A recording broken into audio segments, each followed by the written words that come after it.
Hi everyone, welcome to our webinar today. I'm just letting everyone connect to the session, but if you're joining, once I can figure out how to use my slides, say hi. So drop your name in the chat with your name and organization. Just make sure you select all attendees so everyone can see. It's always nice to see who's here and to start the conversation going. So if you're joining in with us now, just say hi, pop your name in the chat, say where you're from, and see who else is here.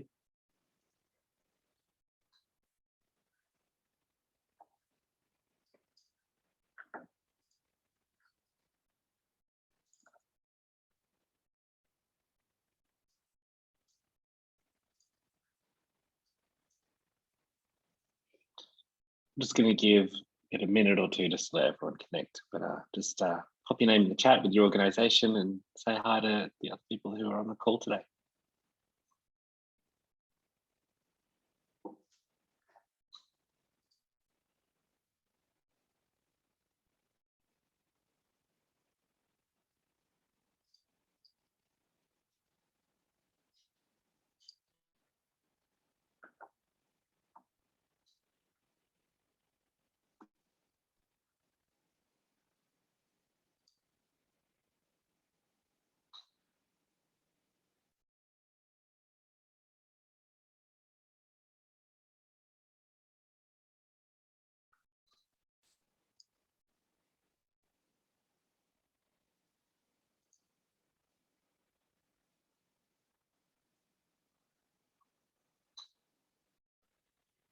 All right, I'm just going to wait for 1 minute for everyone to connect, and then we'll kick off.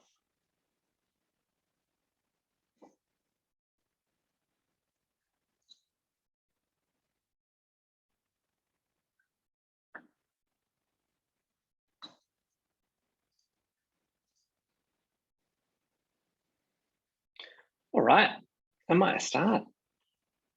Hey everyone, thanks for joining us this morning for today's webinar where we're talking end of year appeals with 3 different experts from across the industry to help you plan and optimize your end of year appeal. By way of a quick introduction, my name's Tom. I'm the CEO and co-founder of Raisely. We're the all-in-one fundraising platform for ambitious organizations. Help you raise money online. I think a lot of the people on the call already know who we are.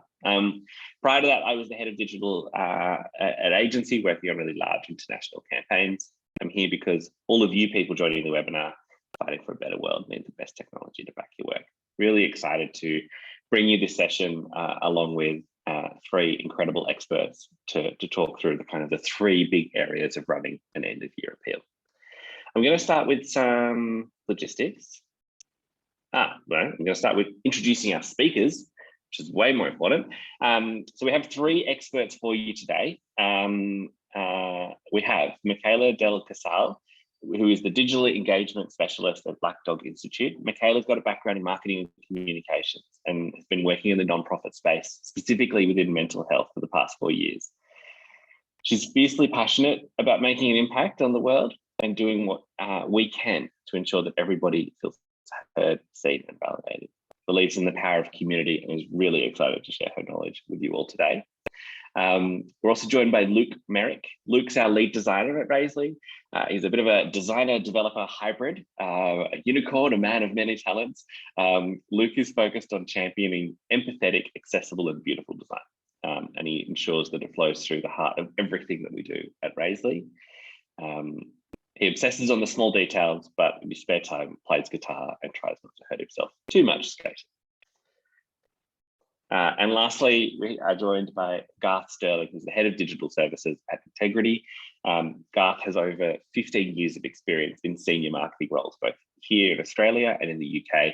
He works alongside ntegrity's team to help non-profit organisations across Australia build next generation fundraising programs that meet the needs of today's donors. Before ntegrity, Garth was the head of marketing at World Vision, where he oversaw growth in child sponsorship, acquisition, and digital donation revenue. So 3 extremely talented people who we're fortunate enough to have with us today. In terms of the plan, what we've kind of done is split this webinar into 3 sessions. with three sections with some Q&A at the end. So we're going to start with Michaela talking about messaging and how to message and pitch your appeal to donors, how to communicate it clearly to your donors. We're then going to move over to Luke, who's going to talk about how to structure and design your end of year appeal. And then we'll wrap up with Garth, who's going to be talking a bit about digital advertising, industry trends, and how to make the most of actually getting donors to your appeal. So that's the plan. And then we've got 10 minutes at the end for Q&A.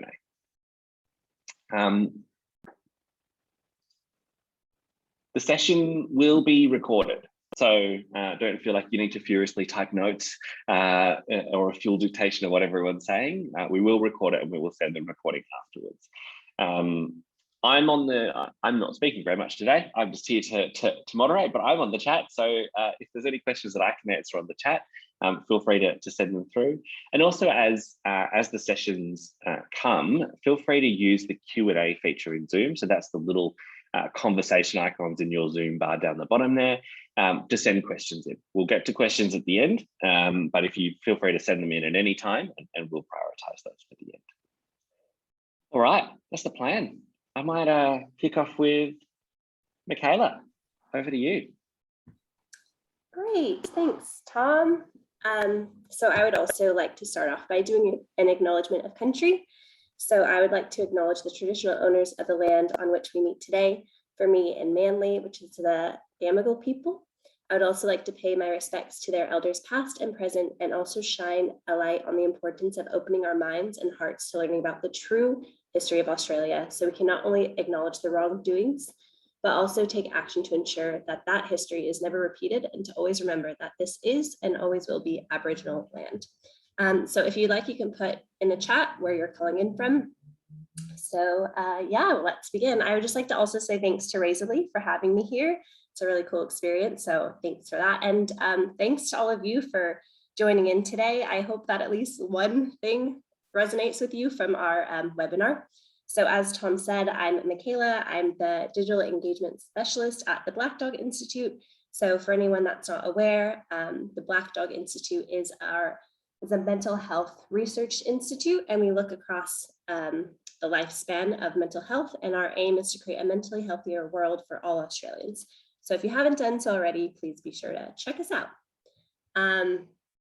So today, just a little quick overview of what we'll be doing. So we're just going to talk about where you can start when planning an end of year appeal, how to develop your campaign message, what makes a compelling hook. So we'll talk through that whole process. I'll give you some practical tips and advice, and yeah, and then close out with some little hot tips that hopefully will help you get started.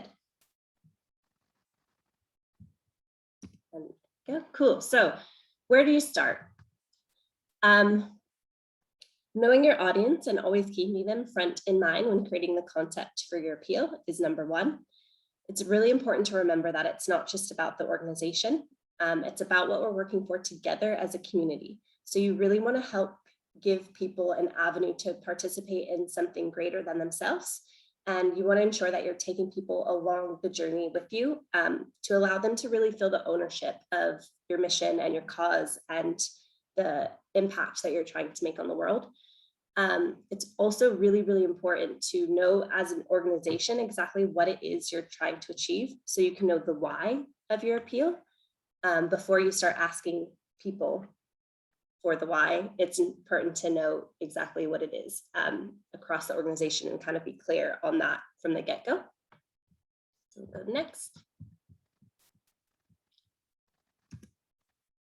Great. So how do you develop your campaign message? Always, always, always be true to your brand. That is like one of the key components. And that goes along with brand guidelines, your brand tone, your brand language, and just ensuring that the messages within your appeal are falling true to your brand. And it's important to be really clear on what your brand's or your organization's values are, and connect your supporters to that throughout your appeal. So just ensure that they're always going back to like your values. Make sure your focus is clear and concise. So when you're doing an appeal, you never want to make people guess what it is that you're asking from them. So just be really, really clear and concise throughout that. A good way to do that is if you think about cause and effect. So state the problem, followed by what the reader can do to contribute to resolution to that problem. And in doing that, it's really important to be mindful of your language. So you always want to speak with people, not at people. And just remember that your role isn't to persuade people, but rather to motivate them to take action. So make it really easy and clear and possible for people to take that action. Think about what you want your supporters to feel. So remember, we're human. So sometimes it's really good to lead with your heart. But in saying that, it's also important to strive for empathy, not sympathy. So we want people to feel something alongside somebody's story, not just to feel bad for them. And in talking about stories are one of our most powerful vices. So stories are vehicles that allow us to feel emotions that can move or compel us to take action. So when you're trying to get your supporters to take an action by telling the story, taking them along the journey, and really allowing them to feel part of the cause can help allow them to feel part of the solution. Go next, please.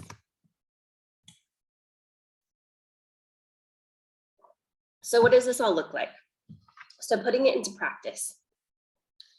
So when you're building out your campaign and your messaging from the very beginning stages, think about your entire approach overall, the entirety of the campaign. So you want to think about the relationship that you're trying to build with the community. And in order to do this, we need to have people trust the brand, trust our cause, and it's really about empowering. And to empower people is to allow them to feel like they're part of something. So the overall purpose of the appeal should be about doing it together. So by doing this, we focus on the we, but not we as the organization, we as in the organization plus the supporters. And the way that I kind of like to conceptualize this is by thinking about vertical versus horizontal language. So what I mean by that is the vertical language is very transactional and creates a bit of a hierarchy. So it's kind of speaking as though the organization is on top and the supporters are below it, giving a transaction above. Whereas a horizontal approach focuses on how your supporters can be a part of the process. So vertical language isn't bad, but it's not as inclusive and as empowering as horizontal language. So an example of that vertical language would be something like, we have the solution and we need your money to make it happen. Whereas horizontal is more like, together with your help, we can achieve this. So as you can see, it's really about putting the supporter in as part of the solution. So really just thinking about build, not for, and not me, but us. So another thing is money. It's an important thing that we need to make our organizations keep running. And often we're really uncomfortable or timid to ask for money. But an important thing is to remember it's not actually you. Your messaging is on behalf of the organization.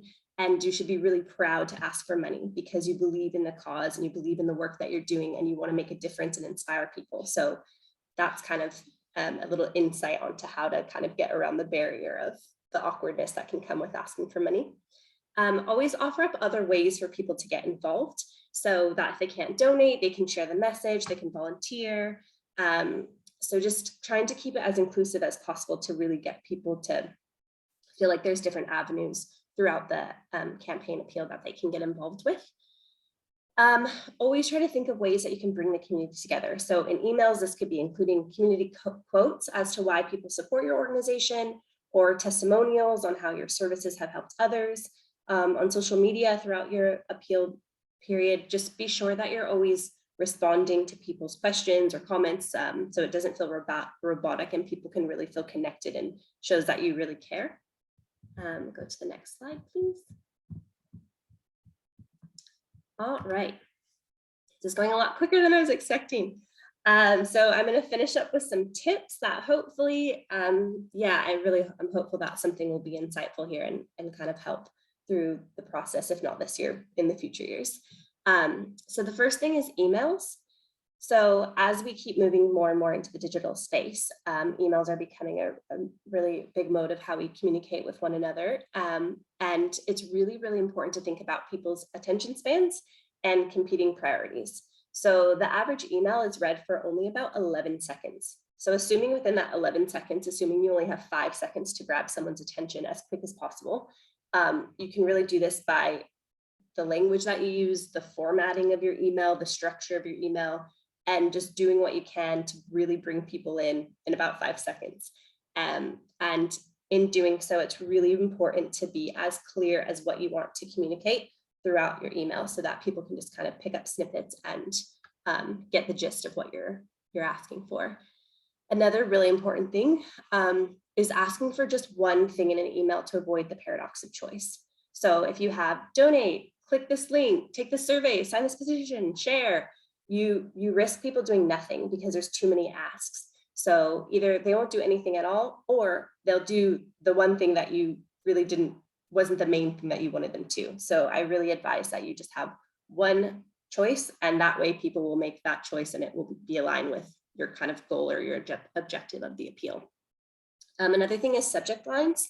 Subject lines often get overlooked, but they shouldn't, because it's what determines if someone will open your email or not. So try to be creative. I like to think of the 3 C's, which are clear, compelling, and concise, in saying that shorter subject lines are not necessarily better. It's just important to be concise.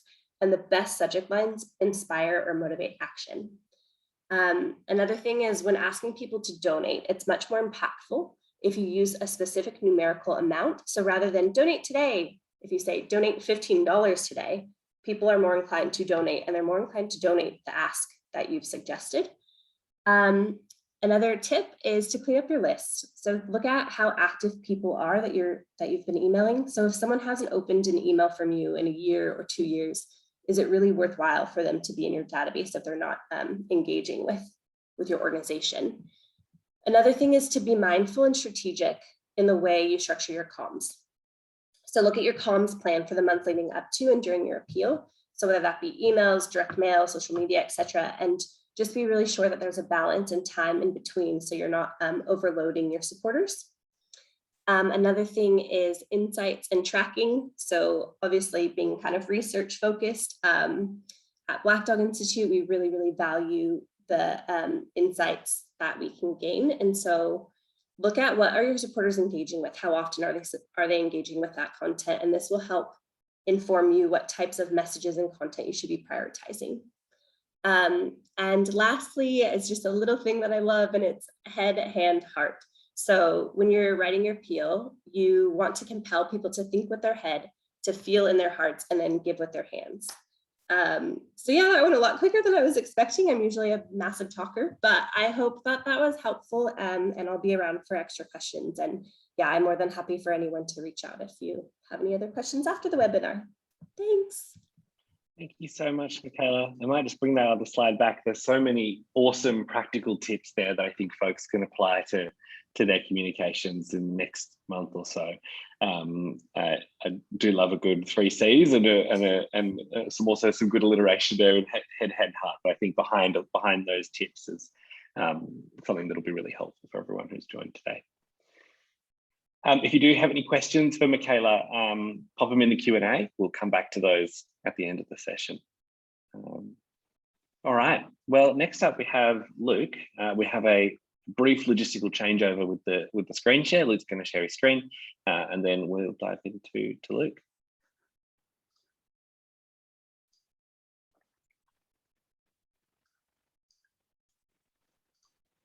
Okay. The classic thing, you join Zoom, can everyone see my screen? I'm assuming it's all coming out fine. You're good, mate. Yep. Great, excellent. Good to start off.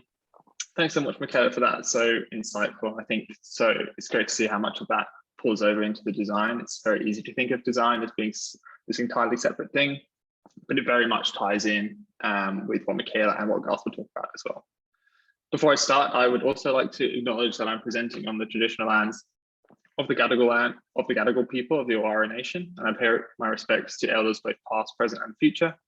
And I'd also like to extend that respect to all Aboriginal and Torres Strait Islander peoples that are joining us now and in the future. Okay, great. So what I'm going to talk about first, I'm actually just going to touch on 2 different versions of an appeal structure that we can take forward. Neither of them are better than the other one. They just have different approaches and are for different, dependent on your situation. So the first one is going to take that form of a short form appeal. So this is for people who perhaps, for organizations that perhaps resource poor or time poor, but beyond that, perhaps you want to be just a lot more direct and to the point with your appeal. Perhaps you already have a lot of information out there. There's a lot of assumed knowledge that you have. And this, maybe you're directing people here from, say, a long form email that's asking them to commit to a donation. But this is just a really great way to really nail that impact and tell that story in such a short and concise way. Very much taken on board all of the advice that Michaela has given. That's certainly intrinsic to making any appeal work. And this is just more from a layout perspective of how we can actually tell that story in a short space of time. So what we have here, this is just like my recommendations. We start off with that clear, concise message. Again, it's about very much goes on from what Michaela was saying around the, I'm now trying to remember the order, head, heart, hand. I think that was right. Yeah, great. Where we want to use that message to dive directly into promoting what it is that we're talking about. And then we can use an eye-catching image really to then like seal that deal and send it home with a really emotive message that speaks right to the heart. Then we can then show the progress bar or some form of social proof. That could be a progress bar or a donation ticker. But this is there really to prove to the fact that they're part of this bigger community, that they're working towards a common goal and that it's a clear aim for their donation. And this just really applies it in a super concise way. Then we can go on to perhaps some other short form supplementary information. So this might be just a bit more information about the appeal or why the appeal is there, but this doesn't have to be, this doesn't want to distract from the main call to action on the page, which is the donation form. And particularly when we're using this short form, we can actually really make use of the donation handle descriptions and images in Raisley, where we can give people a clear visual and one-liner description of what their donation is there to do. And this is like really helps give people a tangible reason to donate. And I feel like this is particularly useful when we're talking in short form, because we want to get to that point straight off. We don't have the luxury of time to necessarily communicate everything individually. So the donation handles are a really great way of making use of that space. And this also makes use of something that Tom's talked about before in a previous webinar, but this Z pattern trick that we can use for landing pages, often used for, doesn't have to be used for appeals or anything. This can be actually applied across a lot of different content. But it's great to kind of lead people in and basically tell people a story in a very short and quick way, with that top line focusing on the main components that you want your viewers to focus on. Then we have that initial diagonal line where that features bits of information, visual information that can send home that emotive side of it. Then we have that bottom horizontal line, which highlights that CTA at some point, and then taking you through to the main call to action at the very end there. And this is just a really clear and concise way to get that message and hit it home as quick as possible. Next up, we have a slightly different approach, which is our long form.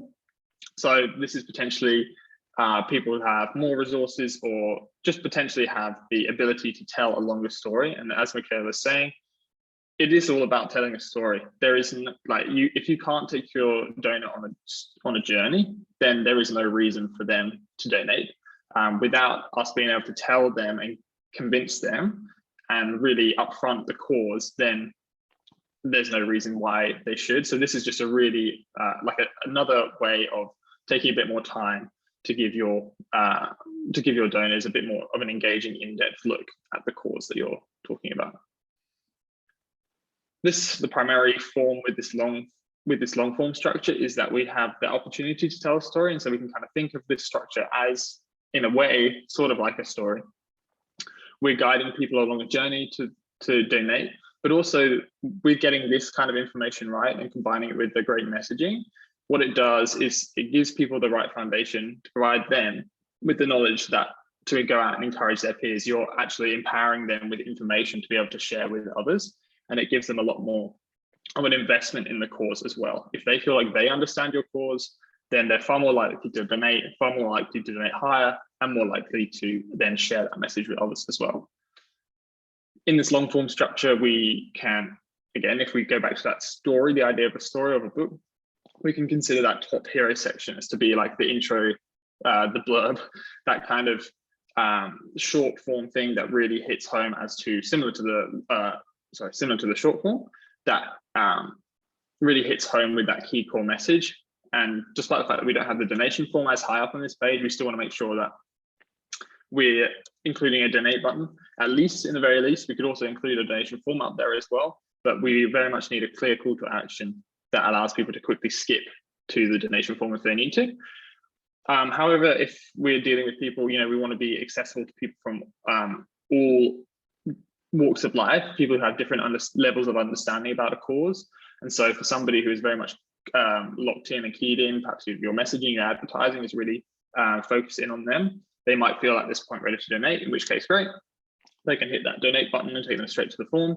If not, then we can start, again, providing them with some social proof in that sort of prologue thing to, again, instigate that they're part of a community, they're surrounded by like-minded peers, and that really builds trust. And if we think about it, if we equate it to books, it's like, those pithy reviews that you see on either like a book with a Man Booker Prize or whatever, or a film poster, essentially giving people reasons why, to know that other people have been through the same journey as them and actually got to that point where they have donated. So it really just instigates in them that that's the expected thing. Then we can go on, we can talk about stats. Everybody loves a good stat, but more than just, why do people love that? Well, it's because we're breaking down that cause into bite-sized chunks that really give people a clear and very concise, again, makes it really shareable, a clear and concise reason to donate. We can talk there about the amount of donations that are raised. We can do a countdown as to how many days are left of the appeal. And there's just some key bits of information that is going to depend on your campaign that we can pull out. But yeah, that statistics block is a really good opportunity to talk through those things. And then we come in with the main call to action, that donation, the donation.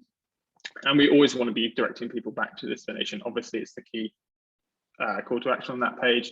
And as Michaela was saying, let's not mince our actions. We don't want to give loads of people lots of different, pull their attention in lots of different directions. We want to keep it key to that donate. And then beyond that, we can, if at this point people are still feeling like they need a bit more, that's when we can start talking about go into a bit more detail about the impact, the background to that campaign. And that just gives people more in-depth reasons for donations, and also is a really good opportunity to talk to people through the impact that their campaign will have. Then we have that, after they've gone through that section, we can then add another call to action to send them back up to that donation form, and these can all use anchor links to, and there's some support articles on that in our docs to link people back up to that donation call to action. And then finally, we can finish the page off with a risk reduction, a section on risk reduction, which is essentially an opportunity for us where if people have got to the end of the page and they are still feeling a bit unsure, or they might have a few reservations about the legitimacy, this is where we can maybe answer a few of those questions and disband a few of those worries by talking about the legitimacy of your charity, and essentially just to give the donor the knowledge that their money, their donation, their time is in safe hands. So we just want to top that off with that section there. Again, this is just a guidelines. It just doesn't have to, you don't have to do this word for word or section for section. These ingredients can sort of be mixed around to meet your needs. But yeah, this is just a really good starting point when we're thinking about the structure of our page. Next, I'm just going to briefly go over some of the design best practices. I can see Tara giving me the eyes of time, so I'm just going to try and keep this pretty concise. I'm just going to go over 3 design principles today that hopefully are just going to be there to exercise our design muscle. For some people, this isn't something that comes naturally, but just like anything else, we keep practicing it, it's going to become more and more natural for us. So the first one I'm going to talk about is hierarchy.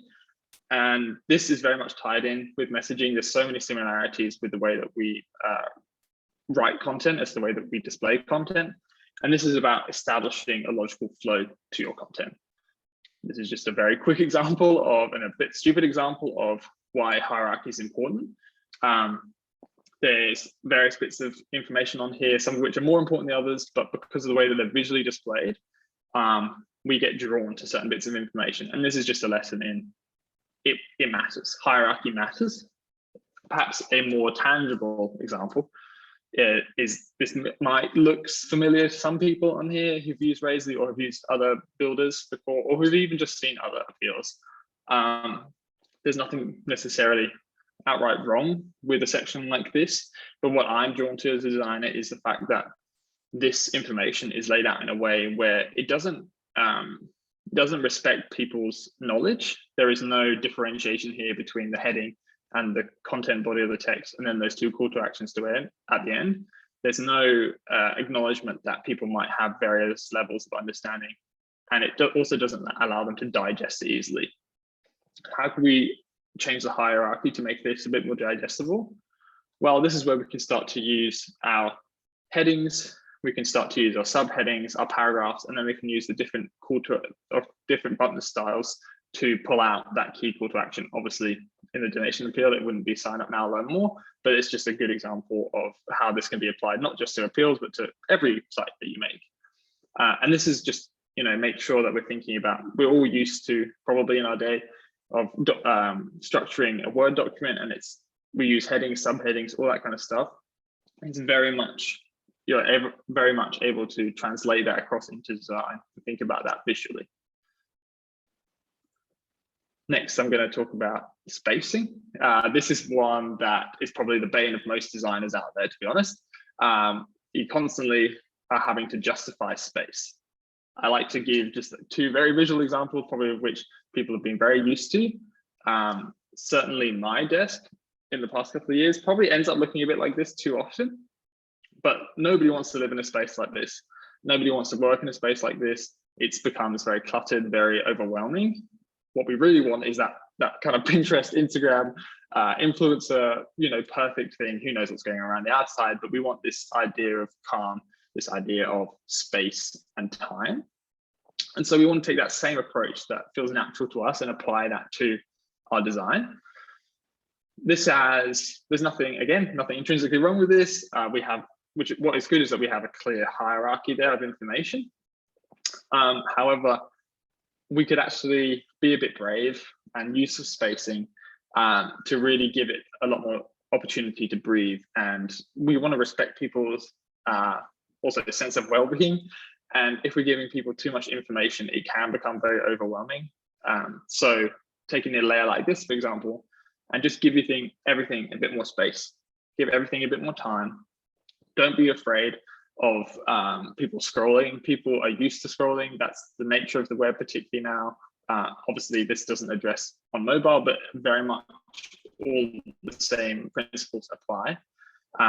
So yeah, just make sure to take a step back. Don't get too caught up in cramming all the information into one particular point. A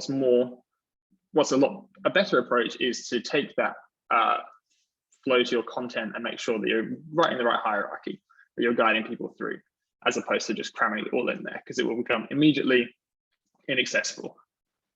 Which then leads me on to my final point, which is around accessibility. I'm sure lots of people in this space are very conscious of that anyway, but just to push that point home, 1 in 5 Australians have a disability of some sort, over 55%, one or more long-term vision disorders. And this is about being inclusive. And just because something is visible to you does not mean that therefore it automatically is visible to everybody. It's essential for some, but it's useful for all to make our sites accessible. Perspective is everything, just because we don't want to be ableist in our approach to things, just because you can do something does not mean that other people can. And that comes down to, there's lots of ways to think about accessibility. We're talking about colors, but we're also talking about that content as well. We're also talking about our advertising. It really flows through and needs to be a core of our appeal. From a design perspective, the easiest thing I can really explain is the color accessibility. So this is when we're in Raisley, we can add a background row or a background to a block, and we can then choose a text color on top of that. We want to make sure that that contrast ratio is meeting the guidelines set. We have some really helpful tips and functionality in Raisley to help you to do that. For example, when you're setting up your primary button or your rows, if you combine two colors for the background and the text color that clash, that don't meet that accessibility guidelines, then this little warning will pop up giving you their two options that you can actually click directly onto to change either of those colors, and immediately you have a visually accessible piece of content, which is great. Now, just to finish off my part, I'm just going to talk about some slightly fun things that you can do with your campaign. You know, it's the festive season, the holiday season. Everybody loves to decorate. Forget Halloween. It's the 1st of November. People have got Christmas trees out. People have got tinsel everywhere. Who knows why? But we can actually take some of that decoration and put it directly onto our campaign. The way that we're going to do that, the way we can do that, is by going to our custom styles, which is in our design section of our campaign. Or you can actually navigate to it using this little paintbrush icon on when you're actually in the page builder itself, on our page editor. And this will open up a side panel where you can drop in some CSS. CSS, I know, is a bit scary to some people, but we tried to make it a very compact way to apply these different styles. For example, I know that the majority of Raisley is based in Australia, so this isn't too applicable here, but we have people all over the place. And what happens if we want to add like a bit of snow to our campaign? How do we do that? It's actually super easy. We can use what's called a mix-in, which we had this documentation in support docs. All we need to do is copy this, and there's a link to this documentation. We can copy this, chuck it into our custom styles, hit save, and then magically, when we go to our site, we'll have this lovely rainfall that's just cascading down our page, and that really just like gives it that extra twist, that extra boost. And I think, yeah, just a really nice addition to your campaign. And then obviously this one pertains to perhaps more peer-to-peer as opposed to appeals, but still a fun thing that you can do. We can actually go through and we can use this mix in here, include add Santa hat in the same way, add it to our custom styles. And once we add that, then every profile image on our site will have this lovely little fun Santa hat going on. Obviously, this does not excuse all of the other stuff around structure, messaging, and best practice, but this is just very much a fun little nice to have so that we can add to our campaign to bring it into that and bring it into that next level and stand out from other people. So those mix-ins I've just talked about there, you can use this QR code or you can go to that URL. I've just documented there if you need to. I'll be adding as well to some of those over the week. I'm planning on adding one for Hanukkah, for adding a menorah to profile images. We've got Bodhi Day there as well. So yeah, check it out. Let me know what you think. And yeah, that's me. Thanks, Luke. That was excellent, and I love the sneaky feature announcements in there as well. That it's now really easy to brighten up your campaign with a bit of festivity. But I think that's a really practical tip for everyone to take home around hierarchy, accessibility, and space. If you have any questions for Luke, pop them in the Q&A box, and we'll come to them at the end. But I'm going to hand right over to Garth to talk us about how to get eyeballs in front of our campaign. Cool, thanks very much, Tom. And I assume that you can see that slide. Yeah. Okay, cool. Yeah. Thank you. And good morning, afternoon, or evening, everyone. Thanks for joining today. Depends on where you are. I'd like to start by respectfully acknowledging the Wurundjeri people of the Kulin Nation, who are the traditional owners of the land on which I'm presenting from this morning, and pay my respect to their elders past, present, and emerging. So my name is Garth, as Tom mentioned and introduced me to you earlier. I'm head of services at a digital fundraising agency, ntegrity, and as a digital fundraising strategy and campaign marketing agency, we run a large number of performance campaigns for not-for-profits across the year, including end of financial year, end of year, Christmas, and the like. So what I've done is I've canvassed our team to get some learnings and insights into trends and top tips across digital advertising to take into your campaign, whether it be end of year, Christmas, or any other time. So let's get started. First of all, I wanted to look at some trends across the fundraising and digital space really generally, and looking at these trends globally.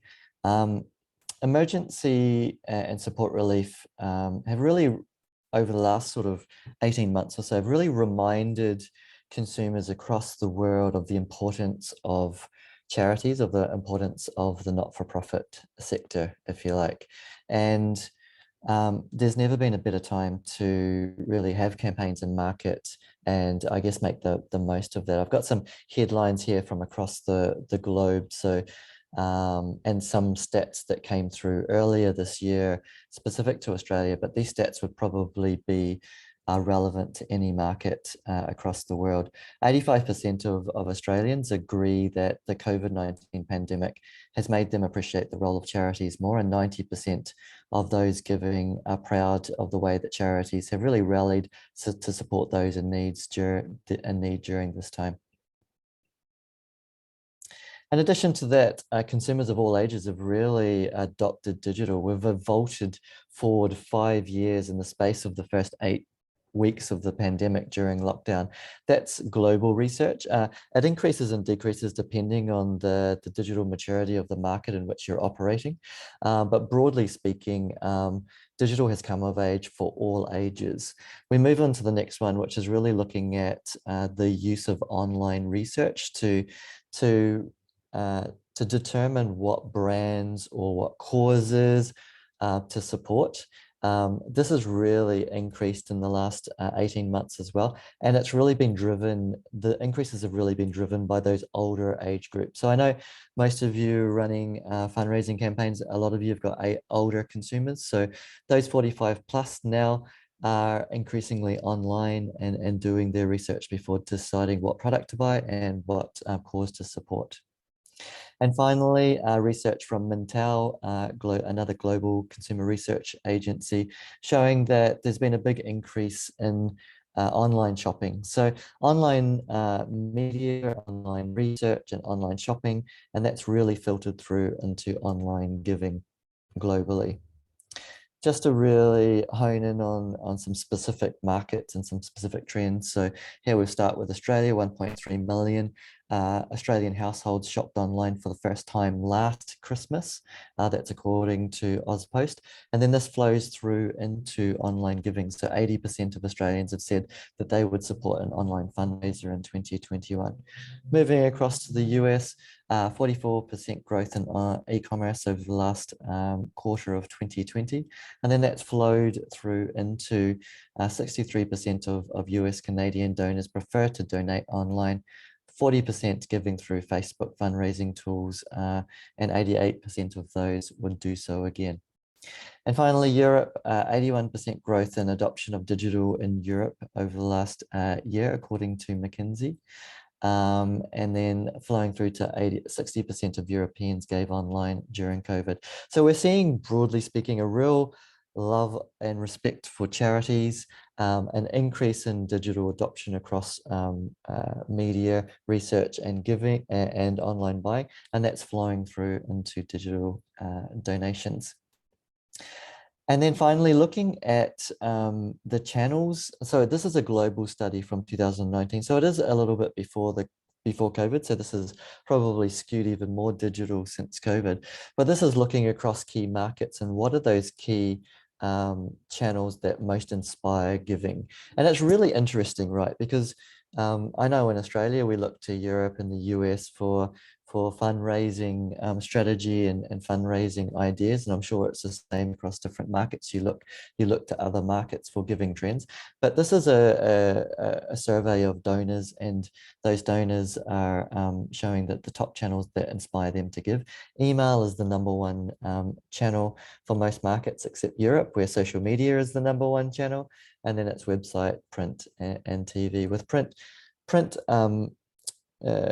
skewing a bit more heavily in the US market. But as I say, this was 2019, probably skewing more heavily digital now. So how do you make the most of this digital environment? I'm going to focus on 2 areas. I know we're a little bit short of time, so I'm going to whip through some of these. I'm going to focus more on digital audiences and then move into channels. So how do you reach the highest performing digital audiences online for your end of year campaign? So audiences is really important. We see a lot of organizations we might come to and we're asked to do a review. Probably the number one mistake to make is to go very broad with your audiences.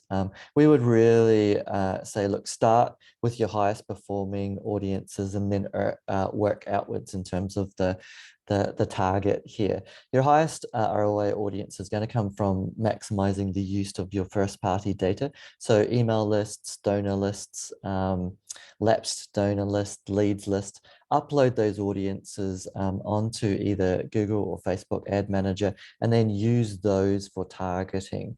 That will get you your best return on investment. Also looking at retargeting people who have visited your website previously, who have donated to you previously, and obviously your key brand keywords, and using Google grants to target your brand keywords. This is going to get your biggest bang for buck, but not surprisingly, when you look at these audiences, these are people who already know you. If you want to move into prospecting, you're going to have to move out to your medium ROI and your lower ROI audiences. And this higher ROI audience is reasonably small. So to get bigger impact from your campaigns, you're going to want to move to the next level. So medium ROI audiences, you're starting to look at that lookalike audiences. So you're creating lookalike audiences off those first party data. So those data lists that you've uploaded and those retargeting lists from your website. You also want to look at retargeting video views. Video is the best performing creative type across social media and other advertising channels. And it's great for creating broad brand awareness and campaign awareness. You can also then retarget people who have started to watch that video or watch that video in full. Lapsed donors is really starting to move into medium ROI. They've lapsed for a reason, so they aren't necessarily high. That's why they're in the medium group. And you can start to look at specific creative for these audiences as well. And then you're looking at from a tight attitudinal and affinity segments. So if you're a Christian audience, so a Christian charity, targeting Christian audiences. If you're a mental health charity, targeting those that are interested in mental health and health and well-being. For instance, that's going to get you some good results. And similarly for keywords, if you're an ovarian cancer charity, targeting ovarian cancer donation as a keyword is going to give you those probably more prospecting new donors. And going to give you a good bang for your buck. Again, it's the next tier out. It's a smaller audience. If you want to really go bigger bang for buck for your campaign or bigger prospecting, you're going to move into lower ROI. This is where you're starting to look at more core demographics and broader affinity segments. So charitable giving is one that most not-for-profits go after. Go for charitable giving and say mental health, or charitable giving and I don't know, California or Scotland. So looking at crosses and overlaps in your audiences to build up those key broader audience segments and targeting. Moving into channels, we get a lot of questions about channels. What's the best channels to be on? Should I be looking at TikTok? Should I be looking at Pinterest? Should I be looking at LinkedIn? Broadly speaking, Facebook's where it's at. You can see this here. It plays out pretty much globally. The best performing channel we've found is Facebook, and that's across all audiences, including younger audiences. I've run campaigns for younger audiences. You can start to look at Instagram and Snapchat, for instance, but interestingly, Facebook works incredibly well for younger audience as well. It's got mass market appeal, and YouTube, because it's owned by Google, probably has really come of age, particularly in the last year. The massive growth in YouTube, people are really turning to YouTube for their entertainment, for research. 50% of searches on YouTube is how to, what is. So people, rather than reading to understand, are really watching videos to understand. So think about what that might mean for your audience. Again, going back to ovarian cancer, what is ovarian cancer? What are the signs and symptoms of ovarian cancer? It might be a way of presenting your charity and finding new donors that might be searching in that way. And of course, because it's owned by Google, it can help with your SEO and appearing higher up in organic search as well. Obviously, search is the number one channel. You can really look at intention through targeting keywords. So I've not got that on here, really looked at social media, because that's the question that we get most often, is what social media channel to be on. So with that in mind, if you're looking at your budget, if you're looking at a smaller budget, start with Google Grants. Don't forget about Bing, particularly if your donor audience skews older. Bing outperforms with older audiences. I know in Australia, and it's similar in other countries, that Bing makes up about 15% of search, but it makes up about 20% of high value donors. So Bing is a much better performing channel than Google, but it is still a very small audience in most markets. But don't underestimate the power of Bing from an ROI point of view.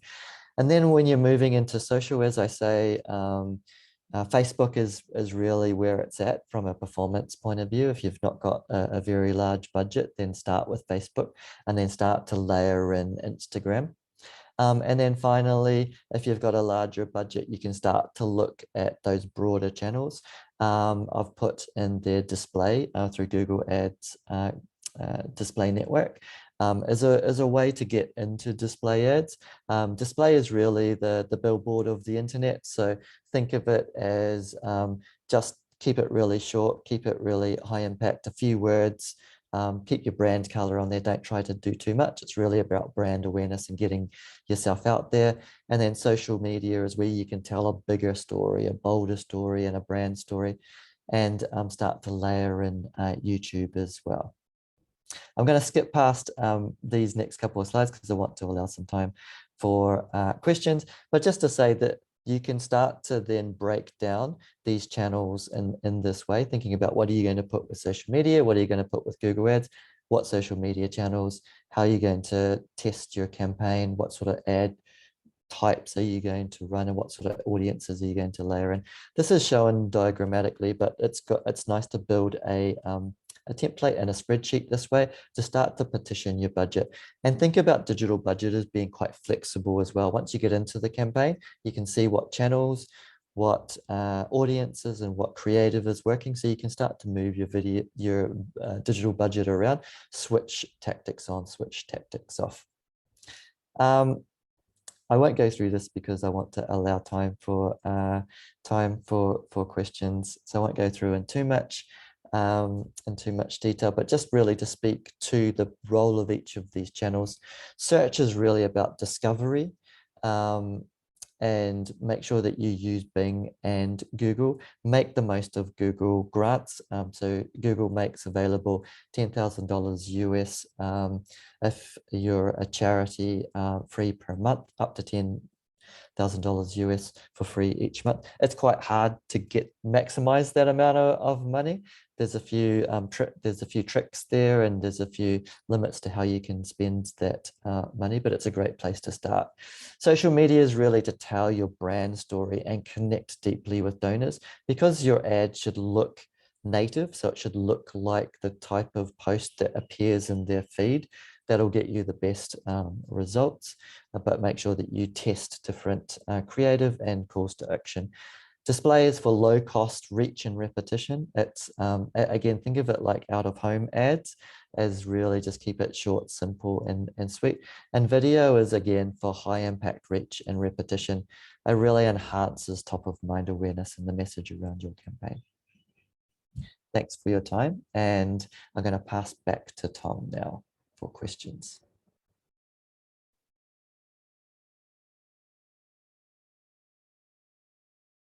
You're on mute, Tom. Well, Zoom rookie today. There we go. Thanks, Garth. That was really interesting. some interesting tips and tricks, from focusing on your high ROI audiences, being your existing donors, visitors to your website, through to Bing. Was the fun fact for me. I had no idea that Bing overperformed in the way that you described there. That's really interesting and a really practical tip. So thank you for that. We do have a little bit of time for questions. We will maybe run 5 minutes over if you're able to stay on, but if you're not, then we'll send out the recording. Pop your questions in the Q&A box in the chat, and we'll try to get through as many as we can.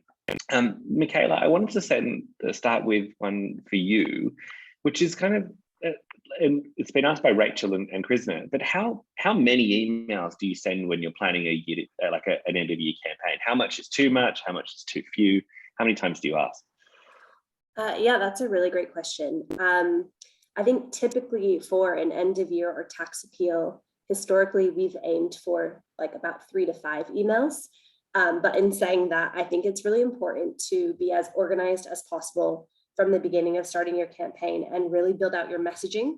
And from your messaging, then see how many emails is necessary to say that message, because you don't ever want to put yourself in a position where we're like, we said we're doing 5 emails, so we must do 5 emails. If you can say it in 3 or 4, then stick to that. So never just send an email for the purpose of sending an email, just ensure that they're really purposeful. So really work through your content and the story and the messages that you're trying to convey, and then build out your plans of structuring the amount that you're sending. Fantastic. And I had another question for you, Michaela, which is, someone has anonymously asked, at my nonprofit, we've used you language instead of we language. Is that bad? Should you be using we language instead? Is this kind of the example of vertical versus horizontal you were talking about? Cool. Great question as well. It's not necessarily bad. I think it's just important that you're not siloing people and making them feel isolated. So if it feels like a you versus us, then I would try to redirect and include more of the we, but it's perfectly fine to say you, as long as you're including them in the journey and bringing them through the whole process to feel like they're contributing to the cause, and that there is that kind of we component in there. Yeah, so it makes sense. Context is everything, I guess. Yeah. Garth, we've had someone ask, and this is probably a very specific question, but I feel like it'll be beneficial to everyone. I'm wondering the answer. But Allison's asked if you're still allowed to upload email lists to Google and Facebook for targeting. Have there been legal changes here? Have there been more broadly changes to targeting with Facebook and Google that are going to impact Christmas campaigns that people should be aware of? No, not generally. So you're generally covered by your the opt-in rules that you would usually adhere to when collecting contact details within whatever jurisdiction that you're operating. What Facebook does is it then just finds a match on the email address or the phone number. And where there's a match to an account, they can put that ad in front of that person. So it's not affected by so the privacy rules that have come in, because the matching is done on an account level, not a cookie level, I guess, is I assume what you're asking, Tom. So no, it doesn't affect that. You generally, as a rule of thumb, find around about a 50% match. So if you've got 5,000 names that you upload, you'll generally find you can match 2,500 of those. Just, I guess, make sure that you're uploading on your account. When we work with organizations, we get them to upload the data on their account on their side, so that I wouldn't recommend sending data files unprotected, particularly in spreadsheets, across to various people, but uploading on your own account within your own organization, just to protect the security of the data, or data, depending on where you're from. And yeah, but it's a really good way of targeting. And you know, the person won't know that you've used their data in that way, or data in that way, if you're if that's a thing that you're worried about as well, because we see ads every day and we don't know how it is they've decided to target us. But it's a good way for finding matches with Google as well. So if someone's got a Gmail and they've got a Gmail account, you'll find a match there, and you can use that for Gmail ads, like display ads within their Gmail account, works well with a few of our clients, and also for upweighting search bids. Fantastic. Tips. All good tips. I didn't even know about Gmail display ads. So I think that it sounds like there's a whole opportunity of places and things to do that targeting. Luke, you talked a little bit about a countdown timer in your presentation, but also more specifically about stats. What are some of the kind of the good, compelling stats that people can add to their appeals? And do you want to share our little feature announcement news on a countdown timer that's coming?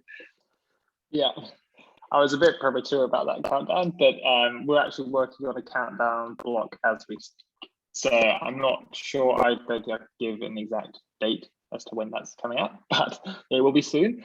And that will allow you to configure a specific date and then define the granularity of your countdown. So it will count down to that specific time. In the meantime, it might probably be worth going for more of a day-based countdown. And unfortunately for now, we'd require you to update that per day. But in terms of stats, I don't know, maybe Michaela would probably be able to answer this a bit better, but I would highly recommend that the things like the donation amount, the progress raised, the total raised of your campaign, which you can pull in using our dynamic fields in the page builder, of which there's information on our support site. But then also I would imagine the goal as well is a really key thing to pull out, as well as then you can also, I believe that you can also, Tom might have to correct me if I'm wrong here. Can we pull out the number of donors? Yeah, as well as the total raise? Do that. There's a pre-made component. Yeah, great. So just to highlight again, like that, you want to call back to that community. It's always great to call back to that community and show people that they're not alone in their donation, that they're surrounded by like-minded people. So I would recommend total raise, your goal. Once you can do the countdown, as well as then the number of donors as well. I think they're really good things to pull out. Other people might have different opinions though. So no, good tips. Good tips. The only thing I'd add is if you've got a metric within your charity that can speak to like the impact of each dollar raised. So I know for Starlight Children's Foundation, that's $39 helps find a sick kid in hospital. Some organizations are fortunate enough to have that kind of very simple communication of impact.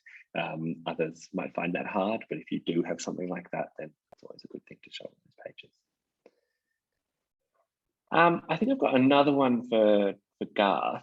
I think this is shared by a lot of charities. We've seen a drop in Facebook conversions since iOS updates, Carly's asked, and they've implemented API conversions, those kinds of things. How do you look at attribution when you're planning out a campaign? Do you recommend sticking to Google Analytics for attribution, or are there other tools that you're using just to try to understand the impact of your advertising efforts? Yeah, it's a great question. Since the iOS updates, it has become a little trickier. Facebook does have a estimated conversions because the conversions can't be tracked. They're estimating the conversions, which we've found to be effective at generally looking at performance.